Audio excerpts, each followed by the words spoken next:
जय Shri Krishna viewers, welcome to astro intelligence video series on different ascendants.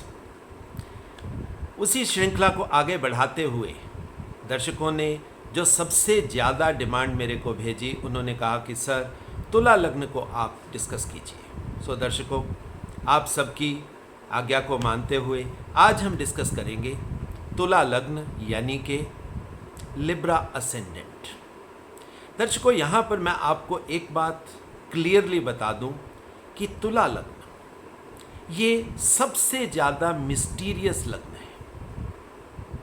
ये आसान लग्न नहीं है। सबसे ज़्यादा मुश्किल अगर मैं कहता हूँ तो ये तुला ही है, क्योंकि तुला के अंदर जीवन के वो सार छिपे हुए हैं जो भगवान हमें बताना चाहते हैं। ऋषियों ने उधर को ही डायरेक्शंस दी हैं, मगर हम लोग तुला लग्न को, क्योंकि इसके देवता शुक्र हैं, सो हम शुक्र के साथ रिलेट करके उन बहुत सुपरफिशियल चीज़ों में तुला लग्न को देखते हैं। मगर जैसा मैंने कहा कि तुला के देवता शुक्र हैं, मगर किसी भी लग्न को समझने से पहले दर्शकों आपको एक चीज़ दिमाग में बिठानी चाहिए जो बहुत इम्पॉर्टेंट है। आपके कमेंट से मैं वो फीडबैक लेता हूँ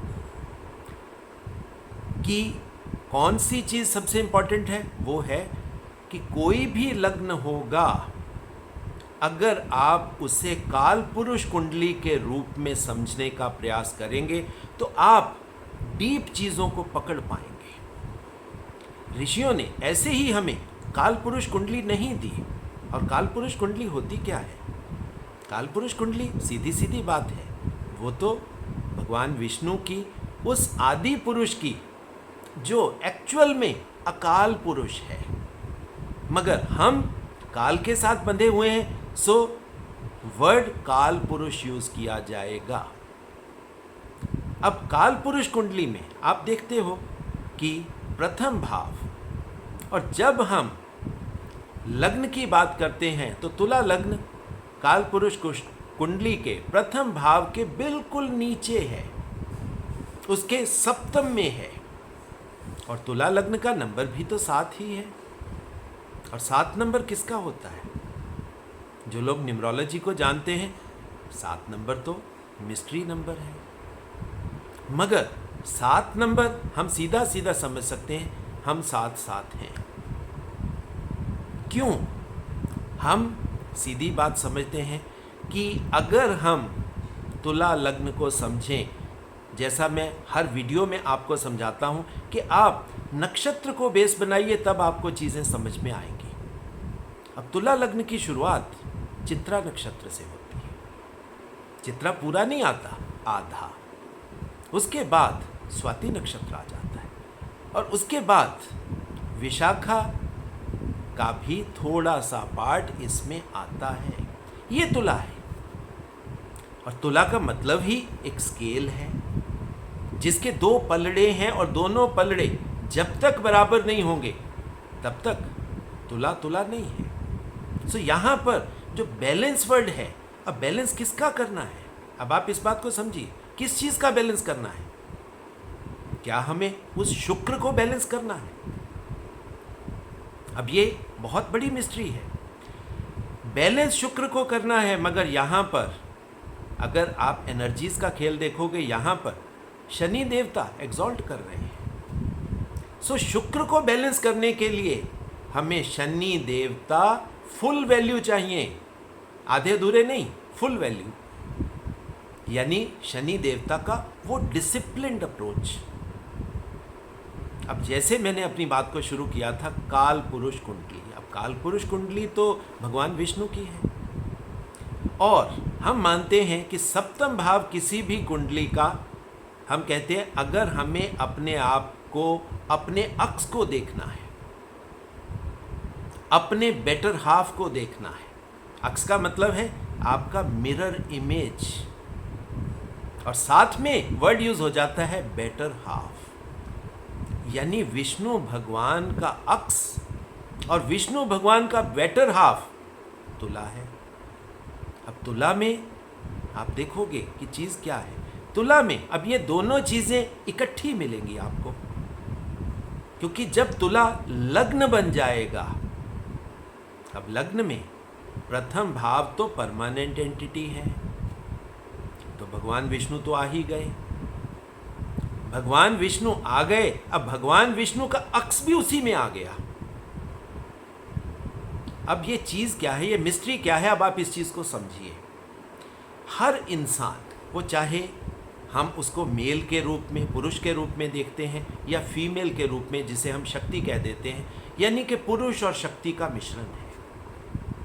पुरुष को हम लेते हैं हम प्रथम भाव में, और शक्ति को हम लेते हैं सप्तम भाव में, और इन दोनों के मिश्रण से ही एक कंप्लीट पुरुष का जन्म होता है। और हर कंप्लीट पुरुष एक्चुअल में कौन है? वो भगवान विष्णु ही तो हैं।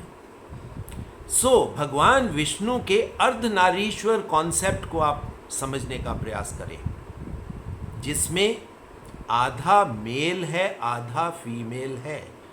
इन दोनों एनर्जीज को बैलेंस करना है, और जब ये एनर्जीज बैलेंस होंगी तो ये सबसे खूबसूरत शक्ति, सबसे हाईएस्ट शक्ति, जिसमें स्ट्रेंथ वाइज सबसे मैक्सिमम है। अब नक्षत्रों की भी अगर हम बात करेंगे तो प्रथम भाव शुरू होता है केतु के नक्षत्र अश्विनी से, और ये उसका अक्स है। तो केतु का अक्स तो आप समझ सकते हो कि केतु हमें दिखेगा कैसे।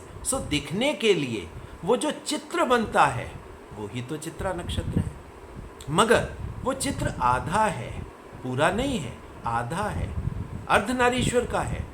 और पूरा कब होगा? वो स्वाति में जाकर पूरा होगा। स्वाति में बिल्कुल सेंटर बैलेंस आ जाएगा। और स्वाति किसका नक्षत्र है? वो तो राहु का नक्षत्र है। इन ए वे ये मिस्ट्री क्या है? मिस्ट्री अब आप समझिए। हर इंसान भगवान विष्णु से शुरू हुआ, और जीवन की लीला, अब ये जीवन की लीला वर्ड मैंने यूज किया, यहां पर माया वर्ड नहीं आएगा, यहां पर लीला वर्ड आएगा। माया के लिए हमें दूसरे भावों को देखना पड़ता है। अब यहां पर भगवान विष्णु की लीला है, और लीला करने वाले कौन हैं? वो तो भगवान कृष्ण। और भगवान कृष्ण, अब आप देखिए, ये मिस्ट्री है, बड़ी मजेदार मिस्ट्री है। भगवान कृष्ण तो श्याम वर्ण थे, उनका कलर काला था, मगर जो फोटोग्राफ्स हमें मिलती हैं भगवान कृष्ण की, उसमें तो उनका कलर नीला दिखाया जाता है। लिखने में श्याम वर्ण, दिखने में वो नीले। अब ये जो मिस्ट्री है दर्शकों, शायद आपको समझ आ गई होगी। अगर नहीं आई तो इसको मैं क्लियरली आपको खोल के समझा देता हूं। सप्तम भाव ये भगवान कृष्ण का है। भगवान कृष्ण जो विष्णु के अवतार हैं, और विष्णु का जो दूसरा स्वरूप है, जो विष्णु से हमें नहीं दिखाई देता, वो भगवान कृष्ण के रूप में दिखाई दे जाएगा, यानी कि उनका लीला स्वरूप। अब लीला स्वरूप, उसमें तो राहु होना चाहिए। भगवान विष्णु आदि पुरुष हैं, आपका केतु है, आपकी लीनिएज है, और राहु आपका फ्यूचर है। आपका फ्यूचर क्या है? फ्यूचर तो मनमोहक कृष्ण है। अब ये जो खेल है, अब इस खेल को आप समझिए। अब इसमें काले और नीले का भेद अगर आपको समझ में आया हो तो बहुत अच्छी बात है, नहीं मैं समझा देता हूं। सिर्फ तुला लग्न है जहां पर शनि एग्जॉल्टेड है। शनि का कलर कौन सा है? शनि का कलर काला तो है। तमस, अंधेरा, अंधकार, काला रंग, ये शनि का प्रतीक है। मगर साथ में जब राहु की माया बीच में आएगी, वो विष्णु भगवान जो मायापति आप हैं, उन्होंने जब उस राहु की क्रिएशन करी, तो वो राहु की क्रिएशन, वो कलर नीले की तरफ चला जाता है। और वैसे भी नीला कलर, पानी का कलर, जहाँ पर भगवान विष्णु विराजते हैं, उस समुद्र का कलर, उस पानी का कलर नीला ही तो है। सो यहाँ पर आपको शुक्र, शनि और राहु, ये कॉन्सेप्ट है उस अर्धनारीश्वर की फिलॉसफी को समझने का, क्योंकि इसके बिना आपकी लाइफ पूरी नहीं हो सकती। क्योंकि केतु से शुरू हुए वो आपका पास्ट है, आपकी जेनेटिक लीनिएज है। हम जेनेटिक लीनिएज लेकर पैदा होते हैं, मगर जाते कहाँ हैं? जाते तो कर्मों के माध्यम से, और कर्म भी कौन से? हाईएस्ट कर्म करते हुए हम अपने फ्यूचर यानी के राहु की तरफ जाते हैं। मगर यहाँ पर जो मिस्ट्री है वो है शुक्र, प्यारा सा शुक्र, भगवान कृष्ण का रूप। अब आप याद करिए, हम क्यों कहते हैं सबसे मनमोहक रूप है। अब ये भगवान कृष्ण तुला राशि में विराजमान हैं। तुला राशि के लोग, अब आप समझ सकते हो, सबसे प्यारे इसी वजह से होते हैं, क्योंकि शुक्र का प्रभाव अब उनमें है। मगर साथ ही में जब ये असेंडेंट बन जाता है तो असेंडेंट के जो गुण हैं वो भी इसके बीच में इम्बाइब हो जाते हैं, यानी कि वो मार्शल क्वालिटी, वो फोर्सफुल एंटिटी वो भी है। अब यहाँ पर प्यार भी है, मनमोहक रूप भी है, मगर एक स्ट्रॉन्ग राजा भी है। अब राहु से, अब यहाँ पर माया वर्ड यूज नहीं हुआ शास्त्रों में, कृष्ण की लीला होती है। अब ये क्या है? लीला का मतलब है कि ये एक पार्ट है, आप दूसरे पार्ट को मिस करोगे। अब जब तक ये अर्धनारीश्वर पुरुष और प्रकृति इकट्ठे नहीं होंगे तब तक ये कंप्लीशन नहीं होगी। और तुला राशि में इसी दो ऊर्जाओं का हमें बैलेंस बनाना है। अब आप समझो कौन सी चीज़ों को। शुक्र का कलर तो यही है जो मैंने डाला हुआ है, पिंक, साथ में वाइट का मिश्रण है। अब शुक्र कहीं ना कहीं उस सूर्य की, उस आत्मा की एनर्जी को ही रिफ्लेक्ट कर रहे हैं। मगर शुक्र देवता है किसके? लाइफ के, जीवन के देवता है, जीवन को देने वाले देवता है, जीवन को चलाने वाले देवता है और गुरु है। सो जब ये बोल दिया जाता है कि शुक्र तो असुरों के गुरु हैं, हम शुक्र को एक बुरे, एक बैड, एक मेलेफिक के रूप में पेंट कर देते हैं, जो कि शास्त्रों के बिल्कुल खिलाफ चीज़ है। शुक्र तो कभी ऐसे थे ही नहीं। शुक्र, असुर कौन है? इस चीज़ को अगर आप समझो, असुर है वो डिप्राइव्ड सेक्शन ऑफ सोसाइटी जिनको अभी चीज़ें नहीं मिली, क्योंकि जब चीज़ें मिल जाएंगी उनका शुक्र पूरा हो जाएगा, और जैसे ही शुक्र पूरा होगा उनके चेहरे पे खुशी अपने आप आ जाएगी। अब ये जो मेटीरियल चीज़ों की देने की चीज़ है, इसमें शुक्र चाहिए। सो शुक्र जीवन को देने वाले, क्योंकि शुरुआत भी जीवन को देने की शुक्र से होती है, शुक्राणु से होती है, और जीवन को चलाना और जीवन को संभालना, यानी कि अगर आपको बड़ी से बड़ी बीमारी भी हो जाए तो शुक्र कैपेबल हैं उस चीज़ को संभालने में, क्योंकि मृत संजीवनी विद्या शुक्र के पास ही है। अब आप तुला राशि को देखिए, क्यों मैं अपनी वीडियोस में इसे शक्ति स्थान बोलता हूँ। ये किसी भी इंसान की शक्ति है, मगर जब तुला राशि हो जाती है तो तुला राशि में, अब आप देखिए, उसके सप्तम में क्या जाएगा? उसके सप्तम में अपने आप समझ सकते हो, विष्णु भगवान अपने आप चले गए, काल पुरुष उसके सप्तम में चला गया, उसके शक्ति में चला गया। सो तुला राशि वाले लोग कहीं ना कहीं अपने जीवन को लीला की तरह जीते हुए, भगवान कृष्ण की तरह जीते हुए, प्यारा सा इंटेंट लेकर, मगर पहुंचना वहीं है जहां पर मोक्ष है, जहां पर अमृत है, जहां पर जीवन की समाप्ति और दोबारा से जीवन में ना आने की इच्छा, इंटेंट वो भी है। तुला राशि ये है। तुला राशि को छोटी चीज़ों में शुक्र के साथ आप मत लीजिए, क्योंकि नॉर्मली हम लोग उसे स्पाउस के साथ ले लेते हैं। अब वैसे देखा जाए, स्पाउस को हम क्या कहते हैं? स्पाउस को कहते हैं बेटर हाफ, यानी आपका हाफ है जो आपसे बेटर है।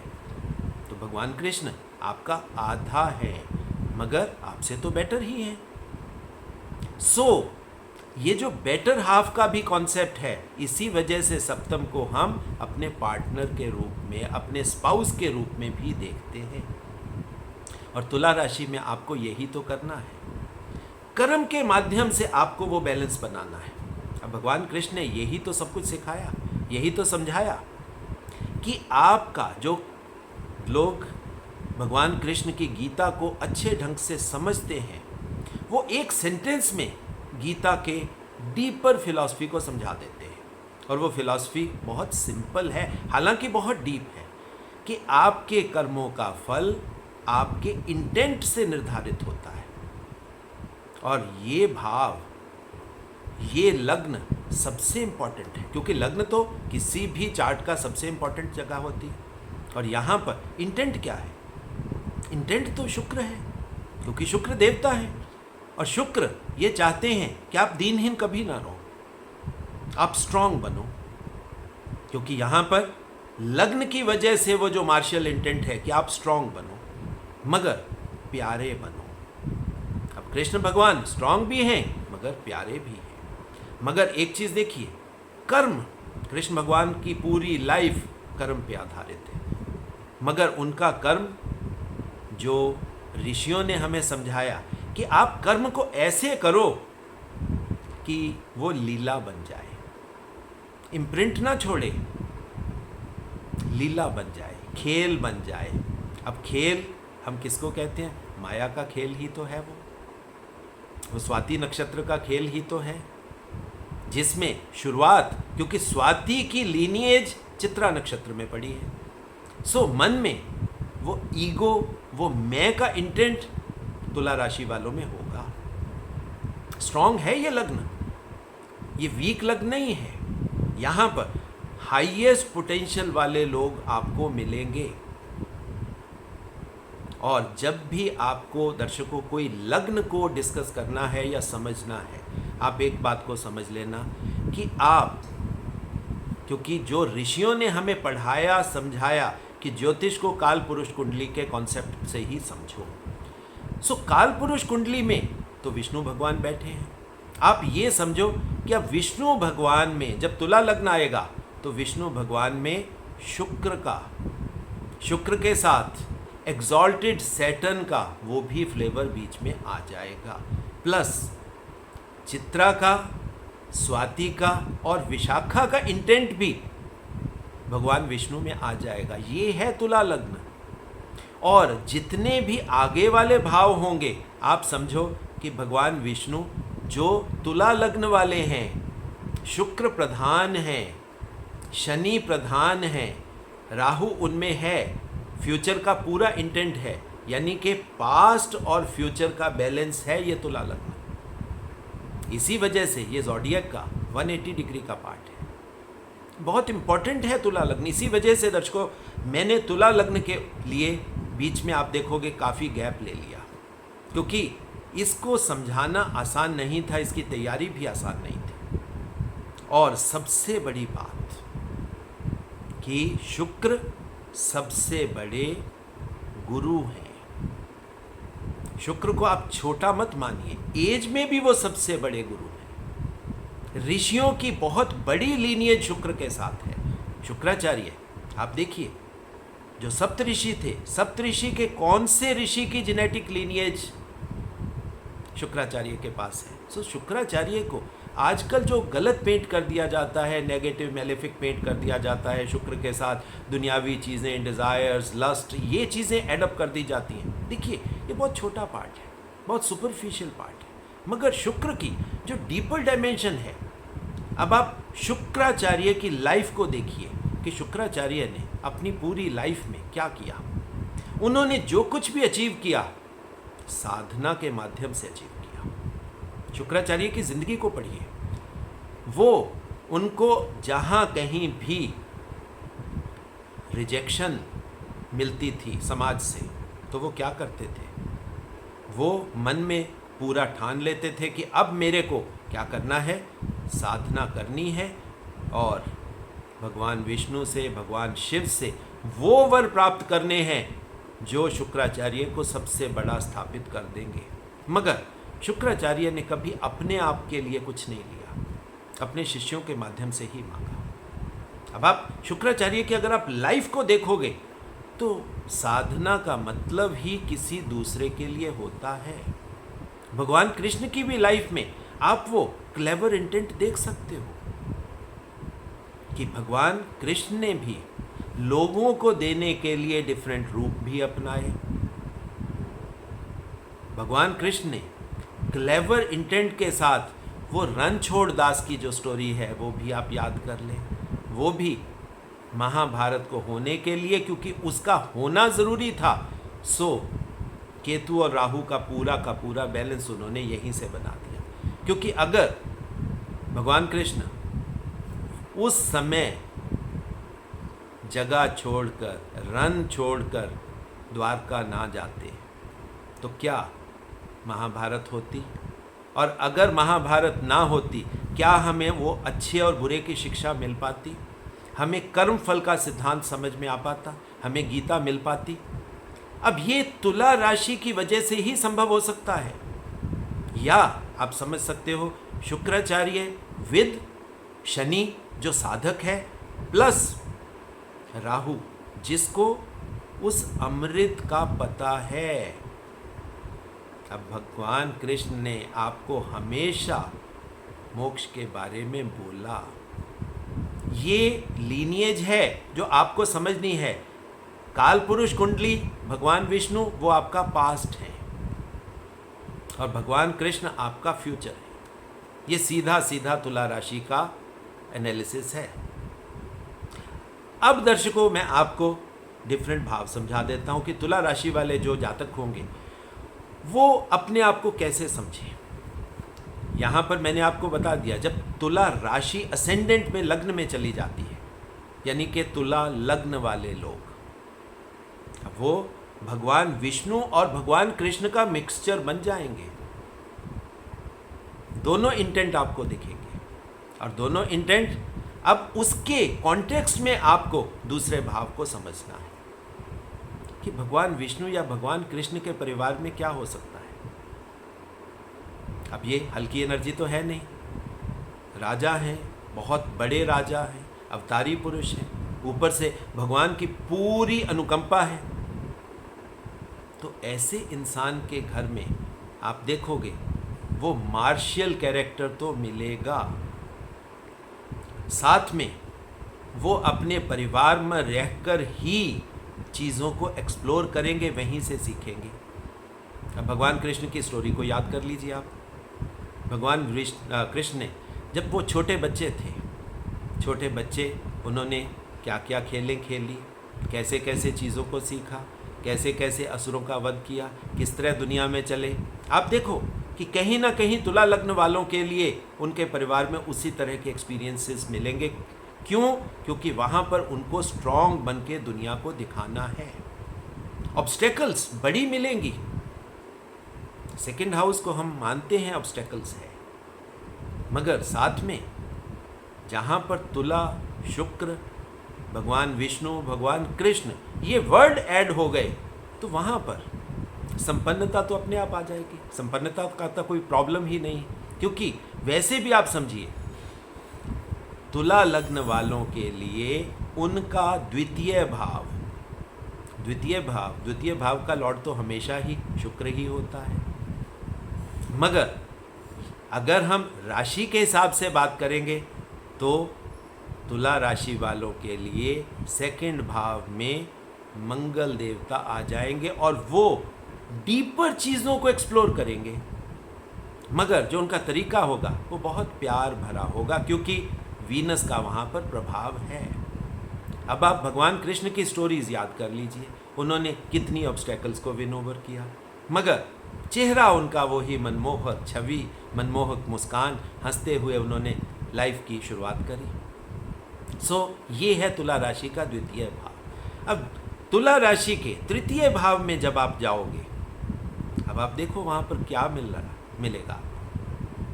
वहाँ पर आपको जुपिटर, क्योंकि स्वामित्व वहाँ जुपिटर का हो जाएगा। सो तुला राशि वाले लोग अगर एफर्ट करेंगे तो वो बहुत अच्छे गुरु, बहुत अच्छे शिक्षक होते हैं। अगर वो उस तरह का मन में भाव लाएंगे कि मेरे को दुनिया को समझाना है, सिखाना है, तो वो बहुत अच्छे टीचर साबित होंगे। सो एफर्ट के भाव में, पराक्रम के भाव में जुपिटर है। सो उनके हर एक्शन से आपको ज्ञान मिलेगा। अब तुला राशि वालों का सुख कहाँ है? अब उस सुख को खोजिए। तुला राशि वालों का सुख स्थान, तुला यानी शुक्र का सुख शनि में ही तो पड़ा है, कर्म में पड़ा है। तुला राशि वाले खाली नहीं बैठ सकते। भगवान कृष्ण को आपने पूरी जिंदगी कर्म करते हुए ही देखा है। कर्म में ही मजा है उनको कर्म में ही सुख मिलेगा। और तुला राशि वाले जातक जितने हैं आप देखोगे, सारी जिंदगी till the last day of their life on this earth they continue to work. अब वो काम करते हैं और उनको काम करना है क्योंकि उनको सुख वहीं से मिलेगा, क्योंकि उनका सुख कर्म में है। और कर्म के साथ साथ उनकी अप्रोच हमेशा डिसिप्लिन रहेगी, हार्डवर्किंग रहेगी, वो बिल्ट इन, और उनमें बहुत पेशेंस होगी। अब चाहे कितनी भी युद्ध करने पड़े, चाहे वो कंस हो और चाहे वो जरासंध हो, ये मैं वर्ड यूज कर देता हूँ, आप उनको समझिए। आप जो भी तुला राशि के जातक हैं उनके साथ इसी तरह का होगा, मगर वो विक्ट्रीज लेंगे। क्यों विक्ट्रीज लेंगे? अब आप उसका भी कॉन्सेप्ट समझिए। तुला राशि वालों को हमेशा लड़ाई में विक्ट्री मिलेगी। क्यों? क्योंकि तुला राशि के लग्न में शनि एक्सॉल्टेड है और उनको सुख भी तो शनि की राशि में ही, शनि के स्वामित्व में ही मिल रहा है, शनि के कर्म में मिल रहा है। सो विक्ट्री तो उनका एक बिल्ट इन कैरेक्टर हो गया, यानी आप समझ सकते हो कि उनके सॉफ्टवेयर में है विक्ट्री लेना। तो अब तुला राशि वालों को अगर आप देखोगे कि पंचम भाव में क्या मिलने वाला है। अब पंचम भाव में तो रोमांटिक रिलेशंस होते हैं, एजुकेशन होती है, क्रिएटिविटी होती है। अब तुला राशि की अब ये सारी चीज़ें देखिए, अब आपको भगवान कृष्ण की लीला याद आ सकती है। गोपियाँ, तुला राशि वालों को रोमांटिक रिलेशंस, क्योंकि वहाँ पर शनि विद राहु है, वो राहु की को लॉर्डशिप का हाउस है। तो पंचम में, तुला राशि के पंचम भाव में राहु को लॉर्ड है। सो आप रोमांटिक रिलेशंस तो सोच ही सकते हो। और प्लस डिफरेंट फील्ड की एजुकेशन, प्लस डिफरेंट फील्ड्स की क्रिएटिविटी, प्लस अब जो ये बात मैं बोल रहा हूँ ये प्लस बहुत इंपॉर्टेंट है, वर्चुअल वर्ल्ड, राहु का खेल, राहु की लीला। भगवान कृष्ण कितने कितने मार्गों से आकर अपने काम करके दिखाते थे। कभी अपना दिव्य रूप दिखा देते थे, कभी छोटे बन जाते थे, कभी बड़े बन जाते थे, कभी विराट स्वरूप। आप देखिए भगवान कृष्ण की लाइफ को याद करिए, तब आपको पंचम भाव आसानी से समझ में आ जाएगा। प्लस अब बात करो, क्योंकि संतान भाव है, अब भगवान कृष्ण के कितने बच्चे थे? ये सीधी सीधी मिस्ट्रीज हैं दर्शकों, जो आपको याद कर लेनी है, तो वो ही मिलने वाला है। यहाँ पर संतान बहुत ज़्यादा पॉसिबिलिटीज़ नहीं होती। अब ये इसी तरीके से जाएगा, क्योंकि अब ये जो जगह है ये राहु के को लॉर्डशिप की है, मगर यहाँ पर जो नेचुरल, मतलब जहाँ पर भाव होता है वो नेचुरल भाव, क्योंकि ये पास्ट को हम मतलब पंचम भाव से देखते हैं। सो यहाँ पर पास्ट भी है, आपकी जेनेटिक लीनिएज भी है और आपका फ्यूचर भी है। तुला में ये डबल हो जाती है बात, क्योंकि भाव पंचम है मगर यहाँ पर राशि एक्वेरियस हो जाती है। सो यहाँ पर केतु और राहु का कंप्लीशन की राशि बन जाती है एक तरीके से। अब दूसरी चीज़, अब चलते हैं इससे आगे वाले भाव में, उसको डिस्कस करते हैं, यानी कि छठे भाव में तुला राशि के लिए क्या है। तुला राशि का छठा भाव बड़ा मिस्टीरियस है, क्योंकि मीन राशि का है, पाइसेस। यहाँ पर पाइसेस में तो शुक्र एक्सॉल्ट कर जाएंगे। बाहर से देखने में आपको लगेगा कि शुक्र का स्वामित्व वाली तुला राशि के छठे भाव में, पहली डिफिकल्टी के भाव में शुक्र एग्जॉल्ट कर रहा है। मगर ये भाव किसका है? ये कंपटीशंस को विन ओवर करने का है, रोग ऋण शत्रु से जीतने का है।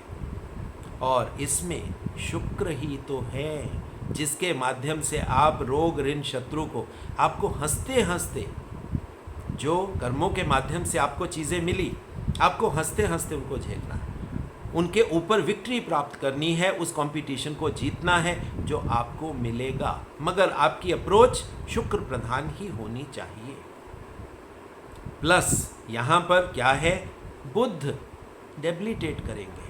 सो आपको बोलना नहीं है, रोना नहीं है, एक्सप्रेशन नहीं देना। अगर दुख भी मिला तो हंसते चेहरे के साथ उस दुख को झेल जाओ।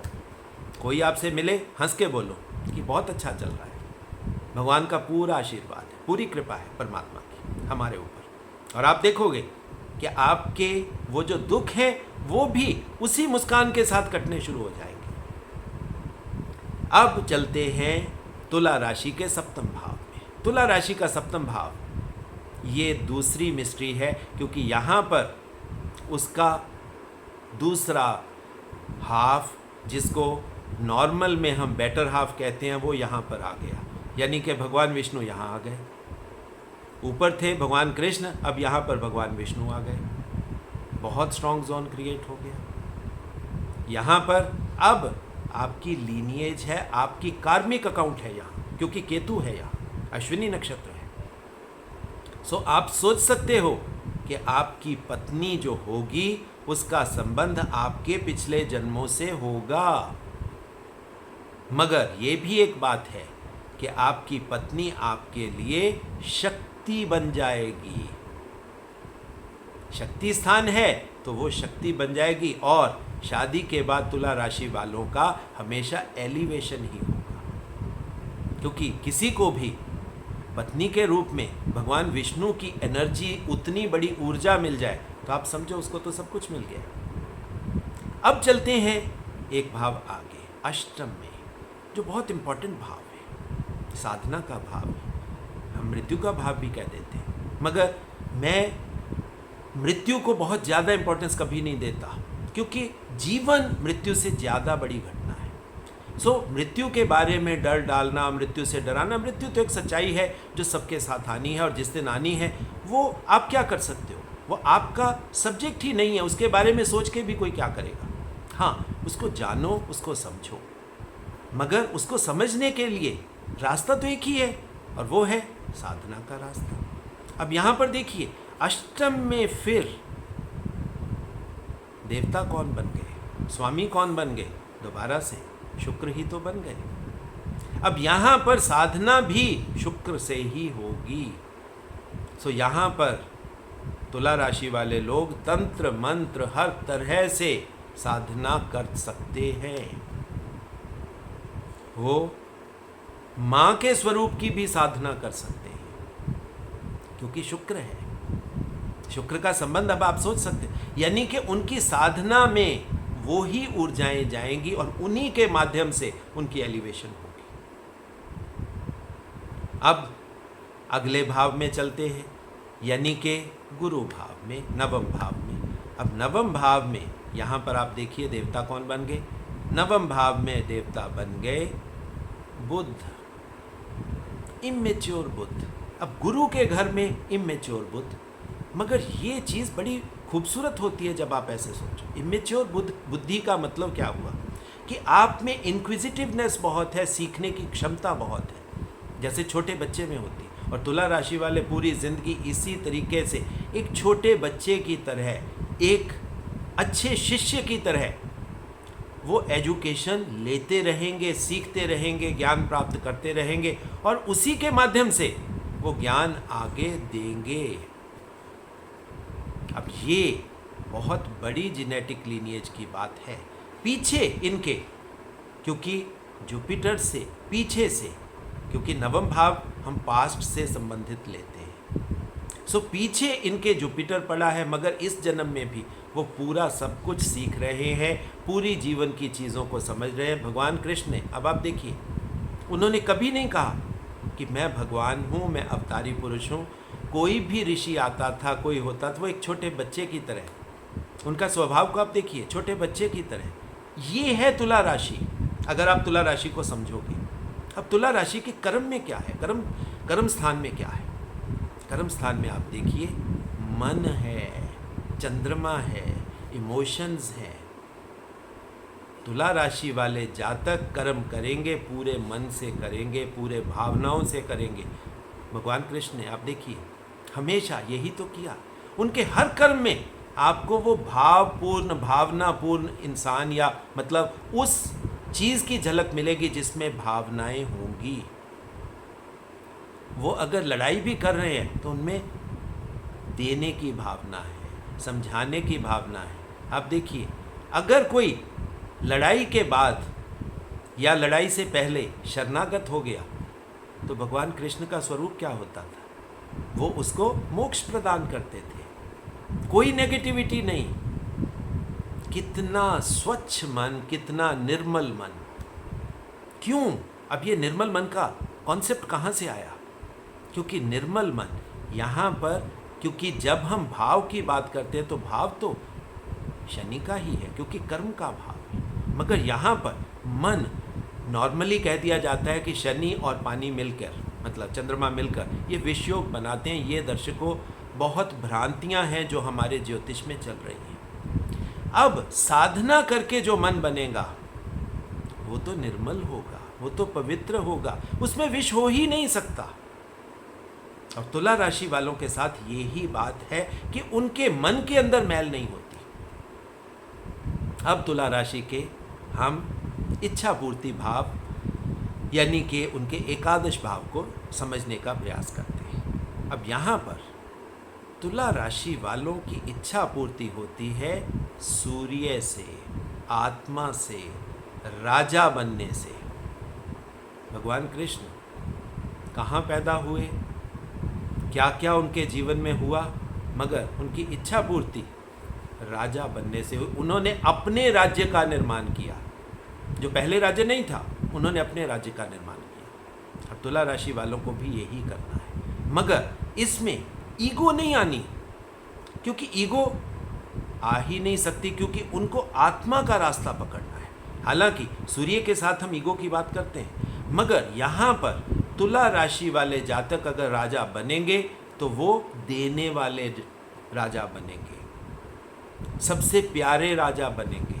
भगवान कृष्ण कैसे राजा थे? सबको देने वाले। सुदामा को प्यार से पकड़ लाएंगे, उसके चरण धोएंगे और उसको सब कुछ दे देंगे, बिना बताए उसको सब कुछ दे देंगे।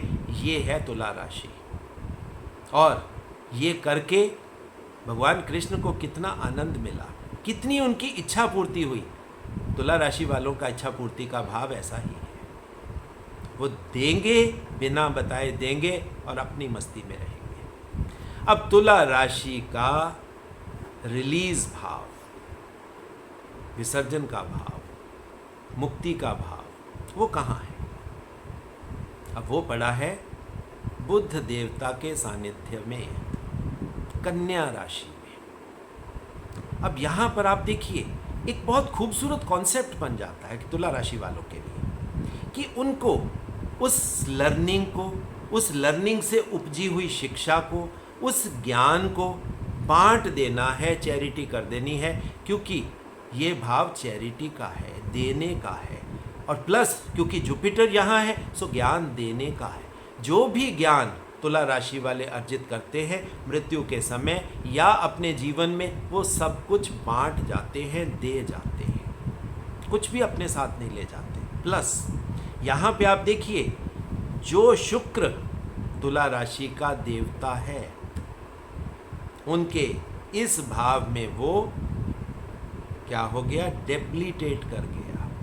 यानी तुला राशि वालों के लिए एक ये बहुत गॉड सेंड अपॉर्चुनिटी है कि वो अपनी इच्छाओं को पूरा करके जा सकते हैं और इस जीवन मृत्यु के खेल से परे जा सकते हैं। मतलब इस खेल को, इस माया के जाल को काटकर जन्म मृत्यु के बंधन को खत्म कर सकते हैं। यानी ये उनका आखिरी जन्म हो सकता है, अगर वो भगवान विष्णु से शुरुआत करके भगवान कृष्ण का रास्ता पकड़ लें, बस। यहाँ पर यह बहुत इम्पोर्टेंट बात है कि आपको जीवन कृष्णमय बना लेना चाहिए। जितना तुला राशि वाले जातक कृष्णमय बन जाएंगे, विष्णु को अपने अंदर बिठा लेंगे। अब जैसे ही ये बात मैंने कही कि विष्णु को आपने अपने अंदर बिठा लिया, तो भगवान शिव तो अपने आप ही आपके पास आ जाएंगे। ये है उस प्यार का एंड। भगवान शिव रह ही नहीं सकते, क्योंकि ये प्यार ही इतना ज़्यादा है कि वो प्यार से खींचे हुए चले आएंगे। और तुला राशि वाले यही तो करते हैं, अपने प्यार से ही तो सबको अट्रैक्ट करते हैं। सारी दुनिया ऐसे ही तो मोहित नहीं हो जाती भगवान कृष्ण की एक मुस्कान पे ही। और ये है तुला राशि दर्शकों। एक बड़े डिफरेंट तरीके से मैंने तुला राशि का एनालिसिस आपके सामने रखा। आशा करता हूँ कि आपको पसंद आया होगा। और जो एक रिक्वेस्ट, एक निवेदन हर वीडियो के एंड में मैं आपसे करता हूँ, दर्शकों, ये मेरा चैनल नहीं है, ये तो उस डिवाइन नॉलेज का चैनल है। जो नॉलेज हमें ऋषियों ने दी, हमारे तक पहुँची। ठीक है, मेरा माध्यम जरूर यूज़ हो रहा है, मगर नॉलेज तो उन्हीं की है, परमात्मा की नॉलेज है। और ये उसी वैदिक नॉलेज का चैनल है। और इस वैदिक नॉलेज को घर घर तक पहुंचाने में आपके सहयोग की अपेक्षा है। घर घर तक पहुंचाइए, ज़्यादा से ज़्यादा शेयर कीजिए। निवेदन है, रिक्वेस्ट है, क्योंकि जितने घरों में ये वैदिक नॉलेज पहुंचेगी, वो अपने जीवन को अच्छे ढंग से जीने में सक्षम हो जाएंगे।